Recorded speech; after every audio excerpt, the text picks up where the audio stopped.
Welcome to the Salmon Runs YouTube. Enjoy the video.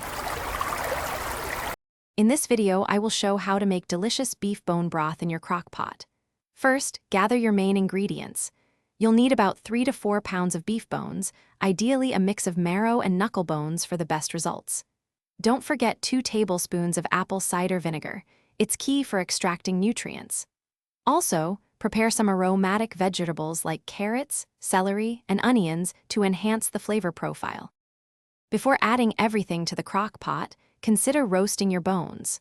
Roasting them at 400 degrees Fahrenheit for about 30 minutes adds a wonderful depth of flavor to your broth. Once roasted, transfer the bones and your prepared vegetables into your slow cooker. Finally, cover all the ingredients completely with 12 to 16 cups of filtered water, ensuring everything is submerged. Now, set your crock pot to the low setting and let it simmer for a long time.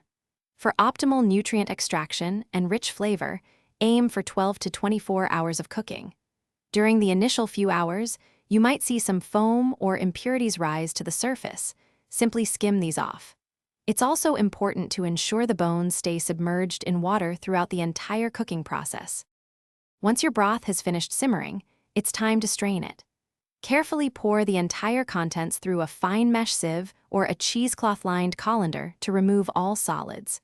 Allow the rich, golden liquid to cool completely before transferring it into airtight containers.